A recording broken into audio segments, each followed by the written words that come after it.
오늘 본문에 제자들이 배를 타고 가다가 풍랑을 만난 장면이 나옵니다. 풍랑을 만나서 한참 사경을 헤매고 있었습니다.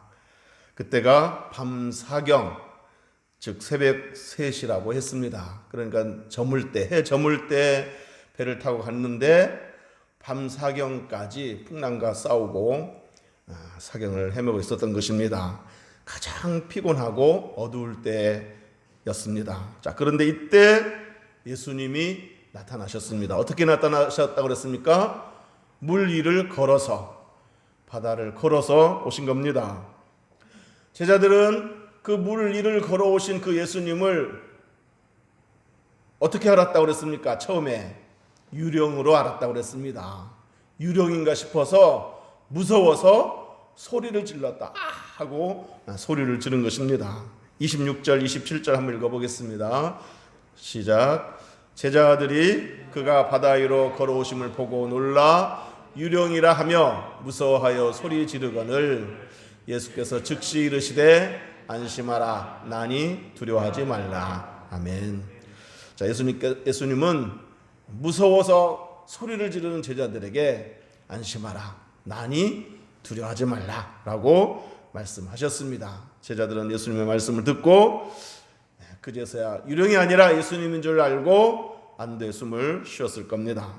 자, 그런데 이때 갑자기 베드로는 항상 갑자기 이렇게 탁 튀어나오죠. 베드로가 갑자기 놀라운 요청을 예수님께 했습니다. 그 요청이 뭔지 우리 28절 한번 읽어보겠습니다. 시작. 베드로가 대답하여 이르되 주여 만일 주님이시거든 나를 명하사 물 위로 오라 하소서 하니. 자, 그러니까 베드로가 주님, 만일 주님이시거든 나로 하여금 나도 주님처럼 저 물 위를 걷게 해주세요 하고 요청을 한 겁니다. 베드로답죠. 자, 그런데 예수님께서 이 황당한 요청을 거절하지 않으셨습니다. 베드로에게 오라 하고 말씀하셨습니다. 29절에 보면 오라 하시니 베드로가 배에서 내려 물 위로 걸어서 예수님께 갔다 그랬습니다. 자, 여러분 여기서 베드로가 오라 하시는 예수님의 말씀을 듣고 배에서 내렸다 그랬습니다. 배에서 내려서 발을 그 물 위에 디뎠다고 그랬습니다. 걸었다고 그랬습니다. 여러분, 이 베드로가 도대체 뭘 믿고 배에서 내렸겠습니까? 배에서 내려서 물 위를 이렇게 걸었겠습니까? 지금도 여전히 풍랑의 거세게 일고 있는 상태입니다. 파도가 거세게 일고 있는 상태고 배는 막 흔들리고 있고 바람은 엄청 불고 있는 그런 상태입니다. 자, 이런 정말 두려운 상태에서 베드로가 뭘 믿고 배에서 내렸겠습니까? 뭘 믿고 그 물 위에 발을 내딛었겠습니까? 그것은 바로 오라라고 말씀하신 그 예수님이 어떤 분인지를 잘 알고 있었기 때문입니다. 안심하라 나니 두려워하지 말라 라고 말씀하신 그 예수님이 어떤 분인지를 잘 알고 있었기 때문에 그렇게 배에서 내릴 수 있었고 물 위에 발을 내딛을 수가 있었던 것입니다. 자, 여러분, 이 풍랑을 만난 게 이번이 처음이 아니죠. 이미 전에 풍랑을 만난 경험이 있었습니다. 마태복음 8장에 보면 거기서도 제자들이 풍랑을 만나게 되는데 풍랑과 막 한참 싸우게 되는데 예수님이 배에서 주무시고 계시는 거예요. 그러니까 제자들이 주님, 우리가 죽게 된 것을 돌아보지 않습니까? 하면서 주님을 깨웠습니다. 자, 그때 주님이 일어나셔서 어떻게 했습니까? 바람과 파도에게 명령하죠. 잠잠하라 하고 명령하십니다. 성경에 보면 꾸짖었다 그랬습니다. 자, 그러자 바람과 바다가 잔잔해졌다라고 했습니다. 자, 그러니까 이 제자들은 그때 예수님이 어떤 분인지를 본 것입니다. 예수님의 말씀 앞에 바람과 바다가 잔잔해진 것을 본 겁니다. 바람과 바다를 꾸짖을 수 있는 분, 바람과 바다를 다스리시는 분, 잠잠케 하시는 분, 이런 분임을 그때 본 것입니다. 그때 제자들이 그 모습을 보고 뭐라고 탄성을 지르면서 말했습니까? 이가 어떤 사람이기에 바람과 바다도 순종하는가? 이분이 도대체 어떤 분이길래 바람과 바다를 꾸짖자 이 바람과 바다가 순종해서 잠잠해질 수 있는가 하고 놀라워했다고 그랬습니다. 자, 그러니까 이때 베드로는 예수님이 어떤 분인지를 확실히 보고 알았던 것입니다. 바람과 바다도 다스릴 수 있는 분, 꾸짖을 수 있는 분, 그러면 바람과 바다가 순종할 수밖에 없는 그런 분, 이 분으로 그때 확실히 보고 알게 되었습니다. 그래서 오늘 본문에 베드로가 오라 하고 말씀하신 그 예수님의 말씀을 믿고 의지하고 배에서 내린 겁니다.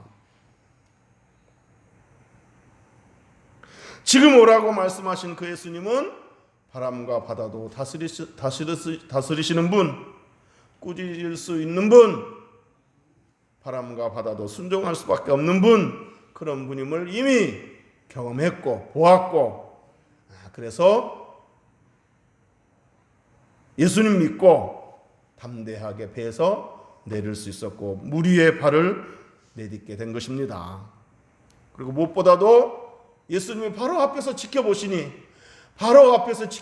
그 예수님을 바라보고 담대히 물 위를 걸을 수 있었던 것입니다. 우리가 특성으로 불렀던 CCM 물 위를 걷는 자, 제목이 물 위를 걷는 자인데 그 곡의 가사가 이렇습니다. 주님 나를 부르시니 두려움 없이 배에서 나아가리라.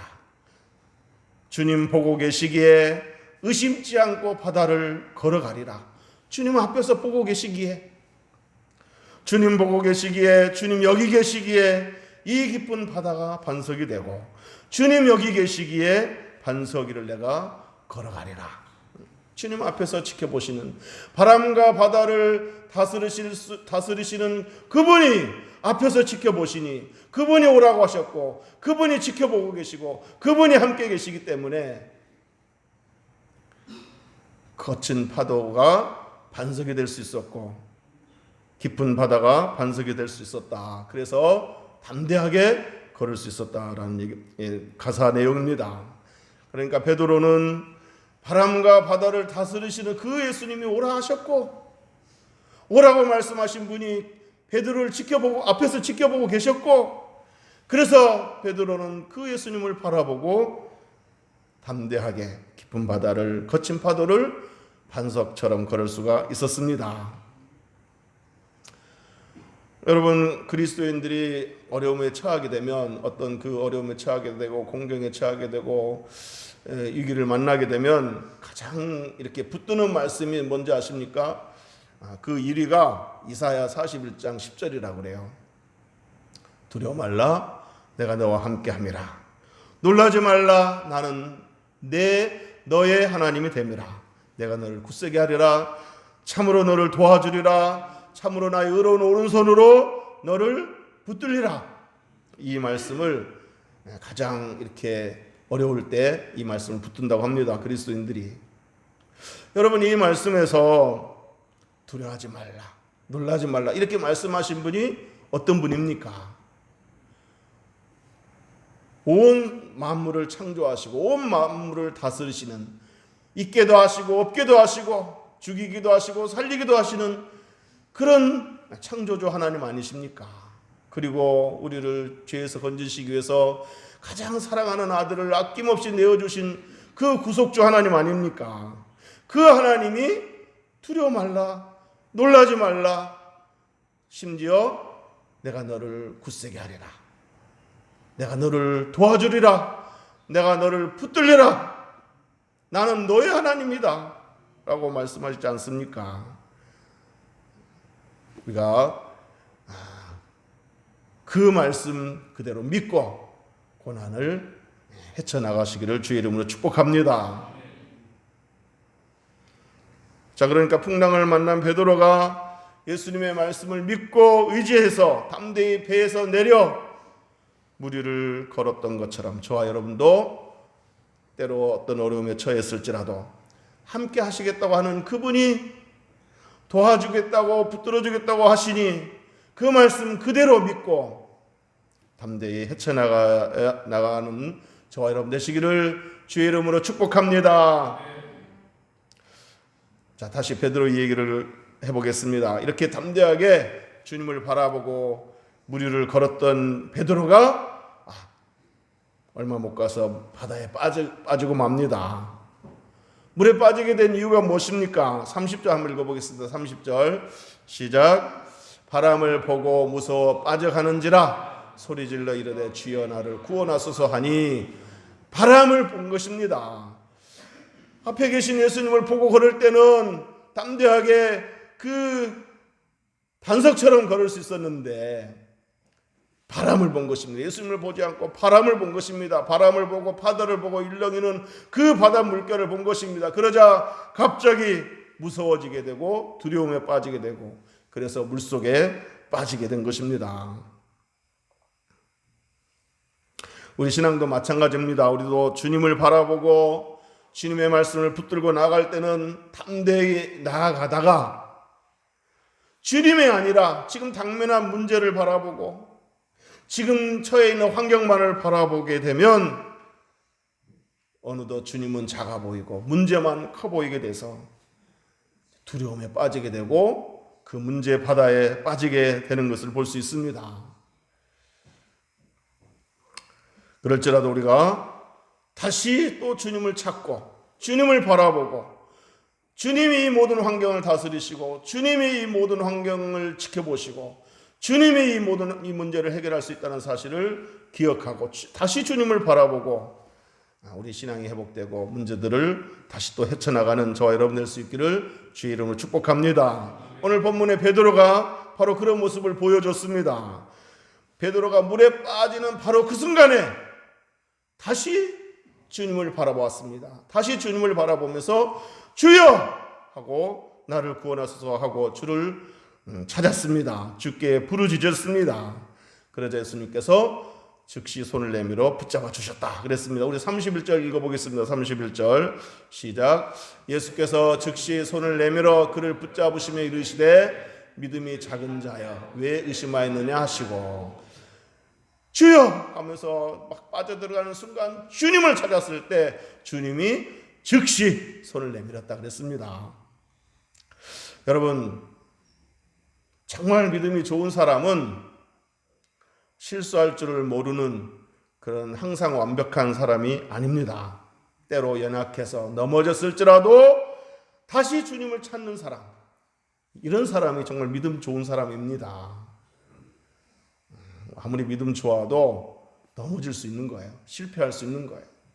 그럴 때 다시 찾을 줄 알고 다시 바라볼 줄 알고 다시 일어날 줄 아는 그 믿음이 훌륭한 믿음인 겁니다. 베드로는 실패했지만 다시 주님을 찾았을 때 붙들어 주시는 즉시 손을 내밀어 붙들어 주시는 주님을 경험했습니다. 그 주님을 바라보지 않고 바람을 보다가 물에 빠지는 베드로를 보고 그렇지 네가 그러니까 왜 나를 바라봐야지 바람을 보는 거야 하면서 그냥 들어가 그 머리를 집어넣습니까? 그런 분이 아니시죠. 즉시 손을 내밀어 건져주셨다고 그랬습니다. 그러니까 우리가 비록 실패하고 연약해서 실패하고 넘어졌을지라도 다시 주님을 바라보면 주님은 또 언제든지 손을 내미시는 그런 분임을 기억하시기를 주의 이름으로 축복합니다. 여러분 베드로는 비록 실패를 경험했지만 다른 동료들 앞에서 조금 민망하기도 했을 거예요. 그렇지만 그런 실패를 경험했지만 물 위를 걸었던 그 순간보다 물에 빠졌을 때 즉시 손을 내밀어 건져주시는 그 경험이 더 소중한 경험을 한 것입니다. 저는 그렇게 생각합니다. 베드로가 물 위를 걸었던 그 신나는 경험보다 물에 빠졌을 때 즉시 손을 내밀어 건짐을 받았던 이 경험이 베드로에게 훨씬 더 소중한 경험이 됐으리라고 생각합니다. 물 위를 걸었을 때 물론 신났겠죠. 와, 내가 물 위를 걷는구나. 예수님처럼 물 위를 걷는구나. 얼마나 신났겠습니까? 하지만 물 밑으로 빠져 들어가자 주님이 즉시 손을 내밀어 건져주셨을 때는 말로 표현할 수 없는 진한 감동을 받았을 것입니다. 그 신났던 그 경험보다 손을 내밀어 건져주시는 그 신실함, 그 사랑에 깊은 감동을 받았을 것입니다. 그래서 저는 이 바다 위를 걸었던 그 경험보다 물에 빠졌을 때 다시 건져주시는 그 주님의 은혜를 체험한 그 경험은 더 소중한 경험이 됐으리라. 일생에 살아가면서 더 큰 소중한 경험이 됐으리라고 생각합니다. 베드로는 나중에 또 이런 비슷한 경험을 또 하게 되죠. 언제 그랬습니까? 베드로가 예수님을 3번이나 모른다고 부인했을 때 예수님은 베드로를 따로 만나 주셔서 시몬아, 네가 나를 사랑하느냐? 라고 물어주시고 네, 주님을 사랑하는 줄 주께서 아십니다. 라고 고백했을 때 내 양을 치라 하고 다시 사명을 맡겨주셨습니다. 이렇게 예수님을 3번이나 모른다고 부인했던 베드로, 그렇지만 눈물로 회개하면서 다시 주님을 바라보았을 때, 주님을 찾았을 때 주님은 버리지 않으시고 끝까지 붙잡아 주시는 그 예수님의 신실함을 또 한 번 경험했습니다.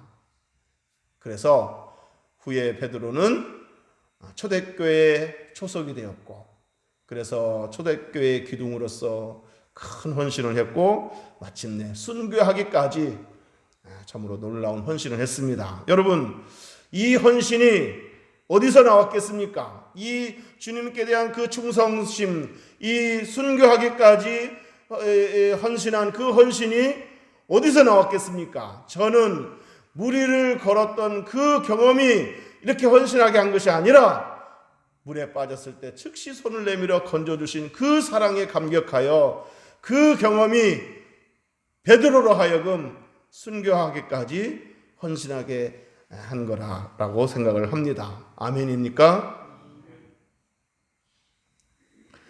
자, 오늘 본문의 결말은 이겁니다. 33절에 보면 배에 있는 사람들이 예수께 절하며 이르되 진실로 하나님의 아들이로소이다 라고 고백했습니다. 그러니까 전에 마태복음 8장에서 바람과 파도를 잠잠케 한 그 예수님을 보고서는 이가 어떤 분이기에 바람과 바다도 순종하는 거라고 고백했는데, 오늘 이 풍랑을 만난 이 사건에서 이들은 뭐라고 했습니까? 절을 하고 예수님께 절을 했다고 그랬어요. 절을 하고 진실로 하나님의 아들이로소이다 라고 고백했습니다. 한층 더 예수님이 어떤 분인지를 더 알게 되었고 한층 더 성숙해진 것을 우리가 알 수 있는 대목이라고 할 수 있습니다. 이제 말씀을 정리하도록 하겠습니다. 오늘 본문 22절에 보면 이 풍랑을 만나게 된 계기가 뭔지 아십니까? 예수님이 배 타고 가라고 그랬어요. 심지어 재촉해서 내보냈다고 그랬어요. 그러니까 이 풍랑을 만난 이 원인을 굳이 따지자면은 예수님 때문에 그런 거예요. 예수님이 재촉해서 건너편으로 배 타고 보낸 거예요. 그것도 재촉해서. 그런데 풍랑을 만난 거예요. 그런데 여기서 중요한 사실은 예수님께서 제자들을 배에 태워 바다로 보내신 후 주님은 그동안 뭐 하고 계셨습니까? 23절 한번 읽어보겠습니다. 시작. 무리를 보내신 후에 기도하러 따로 산에 올라가시니라. 저물매 거기 혼자 계시더니. 제자들을 보내시고 나서 뭐 했습니까? 산에서 기도하셨다고 그랬습니다. 그리고는 풍랑을 만났을 때, 어려움에 처했을 때 밤사경에 제자들에게 찾아오셨다고 그랬습니다. 여기서 우리는 뭘 알 수 있습니까? 우리 주님은 결코 우리를 혼자 있도록 놔두시지 않는다는 겁니다. 지금도 우리 주님은 하나님 보좌 우편에 앉으셔서 우리를 위해서 중보와 기도하시는 줄로 믿으시기를 주의 이름으로 축복합니다.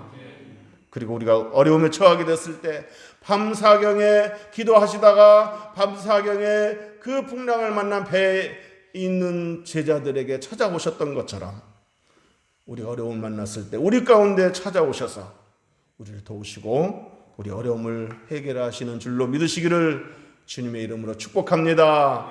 축복합니다. 기도하겠습니다.